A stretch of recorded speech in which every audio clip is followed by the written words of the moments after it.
All right, everybody, we are back with more StarCraft Underground, StarCraft 2 action. And today, what we've got going on is we've got Havi versus Styx. Now, let me go ahead and see if I can fix the score there. There we go. It's a best of three. Up here on the map Tokamak, we have Havi up in the top right as our red Terran, and then our yellow Zerg in the bottom left is represented by Styx. And now, this match is the losers round 3. So essentially what that means is that both of these players are playing for their tournament life in this StarCraft 2 #1 tournament bracket for StarCraft Underground. But also the winner of this match will go into basically like the losers semifinals, right? So the losers round 4 is the match right before the actual finals, right? So the semifinals up in the winners bracket, whoever loses that will play the winner of this match. And then the winner of the next one will go into the finals to face off against whoever that may be. So really exciting stuff. Havi and Styx have both been performing very well. Both of these players also Brood War players, where I've ran into both of them, and they are both formidable opponents. In fact, I think it might be Styx. I think Styx actually joined this tournament by accident and is actually having a really good run. I think he thought this was a Brood War tournament and joined it and was just like, oh, okay, I guess I'll roll with StarCraft 2. And, you know, he's only one win away from essentially being in the semifinals. So what we've got going on here, right, we do have the expansion being taken by Styx. Overlord moving across the map. For our red Terran, we do have a Reaper going out, and the SCV has come in and scouted that the spawning pool is going down as well as this expansion. So very standard, you know, first a minute and 45 seconds of the game. Really nothing crazy to report as of yet. We will have to see if this Reaper goes across and gets any damage though. So the Reaper is being rallied straight to the opposing side.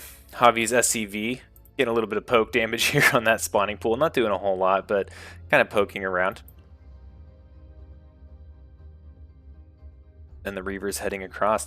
I also have been working on trying to fix my audio. I think some of these videos, my voice has been sounding kind of like blown out. And then also, I don't think the game audio has been coming in clearly enough. So hopefully you're hearing the game, and hopefully my voice is a little bit clearer, which I know from experience, you know, makes for a much better viewing experience. You know, watching videos where the person shoutcasting or commentating sounds like absolute garbage can really take away from the gameplay, and I want to showcase these guys' talents appropriately. So the Reaper does clean up the Zerglings that were hanging out at the natural, but the Queen does shoo the Reaper off. In the meantime, Havi is going to be picking off this Overlord, which is frustrating. You know, he gets that supply block for Styx, but Styx does have a couple Overlords in production. So really nothing terrible. Now, I like what Havi did here. He had his scouting SCV hang out at this third, and then he had his Reaper go to the other third potential third base location to identify where, you know, Styx was going to be taking a third and when it was going to be going down. Now, this Reaper should be shooed away by this Queen. I don't know. This might be a little bit of an overreaction, taking all those drones away. I think the Queen could have just held off that Reaper by themselves with minimal damage to the drones, but we do have the third base going down for Styx. And he'll start pumping that out. Now, Havi does know where that is. He does know that it's going up. And so he also knows that because of that, there's not going to be any type of like huge push coming from Styx right off the bat, right? Like, you can't be making a third base and also be powering up with some sort of crazy early game timing or anything like that, which isn't, you know, terribly common from my understanding anyway. Now, a couple Hellions and a Reaper are going to be giving this base a hard time. I think these Queens will do just fine and push this away. Is going to get this Reaper? No. Havi does protect his Reaper and gets it out of dodge. A bunch more Hellions coming out. Generally, I've seen people get about 6, but it looks like he's going up to 8 in addition to a Liberator. So we're probably going to be seeing kind of like a dual, you know, maybe like a pincer move, you know, 2 front attack. Liberator potentially going into either the natural or the main, start picking off workers while the Hellions and Reaper harass somewhere else. Now, he could also combine it. to have the Liberator kind of provide some coverage for the Hellion Reaper army that he's got moving around. But we'll have to see how that goes. We do have Roaches showing up on the field now for Styx, along with Zergling Speed. Depot Wall being completed here for Havi. And here we go. We see the move out here of these Hellions.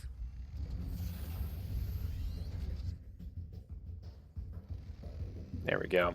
And so we do start seeing them kind of head across the map. Now, there have been a couple drones go down. It looks like a Reaper... Oh, no, the Liberator made its way over here. Somehow I missed it flying across the map.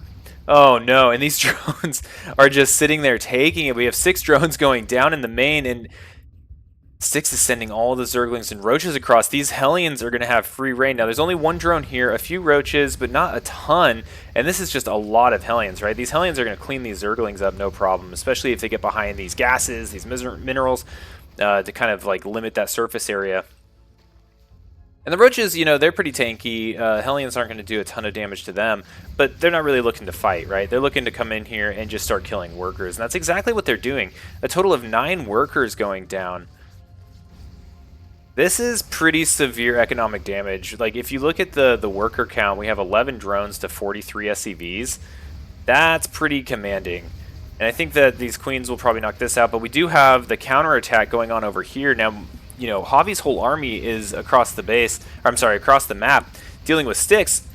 And so this is going to give Styx an opportunity to get into Javi's base and start doing damage. Now, a tank did just show up, but the Zerglings are already there. The depot wall was not brought back up, and this Zergling sitting there, I don't know if that was intentional or not, but that is completely preventing that wall off from being completed. Now, this tank, we'll see if it goes down, but the repair is going off, and that's keeping it alive for way longer than any right to be. And there's only a few Roaches here, right? I don't think that this is damage that Styx was looking for. And a battle cruiser shows up, and that's gonna be it, man. Like, I don't think there's much that Styx can do to really close this game out. And even like best case scenario, he kills all the workers, right? He kills all the tanks. He knocks out everything that's going on here. The Terran can still just float a base up while this battle cruiser just annihilates everything that's on this side of the map. Good transfuses are keeping these queens in the fight, and you know, these queens, oh, I say that, and that transfuse doesn't hit there. So that is gonna half the damage, and once these queens go down, I think that's gonna be about it. I don't know if Styx has much more fight left in his base. Yeah, and that's gonna be the GG. So great game 1 in this series. Really, really good harassment from Havi. Havi was just all over the place. And let's go into game 2. So game 2, Havi versus Styx. This one is going to be on torches. Now, I also didn't notice, but Javi's playing random. And it does look like we are seeing a little bit of a difference. So Havi is going to be our red Zerg in the top right, and Styx is staying Zerg in the bottom right. Havi, I don't remember if he plays random in Brood War as well. I mean, I've cast a few of his matches. He seems to be doing very well in the brackets that he's participating in. And I think he plays Terran in Brood War. Don't remember what Styx plays. But both of them getting some Zerg going on now. And I'm wondering if this is going to change the scouting pattern. I didn't notice anything crazy from Styx in the last match up against Havi, who was playing random then. And Havi going for a fast expand before pool. We'll have to see what Styx does. I guess this is probably standard, huh? I really don't know my Zerg stuff. Anyway, expansion does go down for both players. Javi's being just a little bit sooner. Pool going down for Havi as well, along with Extractor.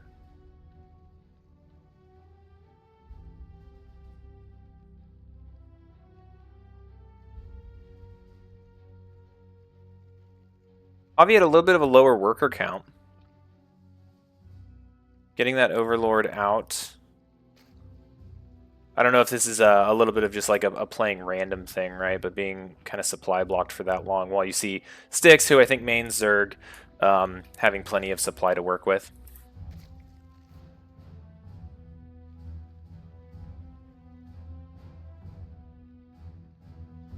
All right, so that Overlord is going to be making its way over here and is going to be seeing the creep and the Overlord from Havi. So is at this point now aware that Havi is playing Zerg. And so we'll have to see if that changes kind of the game plan here, if he alters his build in any way. Ooh, but look at this, 8 Zerglings being formed by Havi, 10 Zerglings, along with speed coming up very quickly.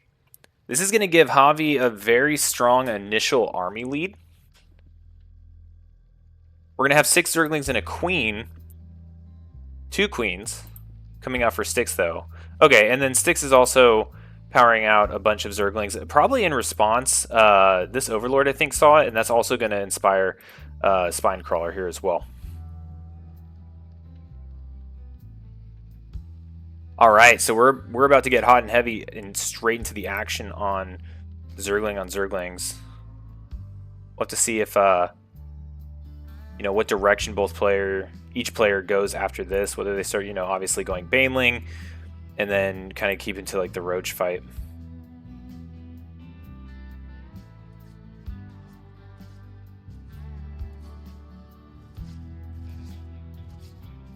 All right, Styx Overlord about to go down. That is going to be a supply block. Ooh, but he's also returning the favor. So Styx is going to be knocking down Havi's Overlord. And now we're about to get into some action, right? So we have Havi's Zerglings, just a whole stream of them coming straight across the map. And oh my god, look at the supply difference. I had someone miss that, like 20-9? That is insane. Oh man, the amount of Zerglings coming in. This Spinecrawler having been unburrowed, and it's going to go down immediately. I think that this is it. I think Havi might have just done it. It might have just 2-0'd Styx, with the second game being just Zergling flood. Wow, that was very fast. That was probably the fastest cast that we had. But great game by both players. Both players having done exceptionally well to even get to this point. And that does mean that Havi is going to be, and I'm realizing now I didn't update the score in the bottom, but Havi did go 2-0 in this best of 3, and will be moving on to the losers round 4, which is the match right prior to the finals, right? So one more win for Havi, and he'll be in the finals for our first StarCraft 2 tournament. And if you're unaware of StarCraft Underground, I recommend that you join. It's been a lot of fun, a lot of good players in there, and we constantly have brackets going and always available for sign up in both Brood War and StarCraft 2. And each match, you have 1 week to schedule with your opponent, right? So the whole purpose behind this league is that it's a league where you can play without having to sit down and knock out a whole bracket in one shot, right? You have flexibility to do a match at a time, and level up once you know, if you finish in the top 2, if you make it to the finals, then you will level up in kind of like our internal ladder and play players that have also done the same. So it's kind of self-correcting at that point. Anyways, thanks for watching, and I will see you guys later.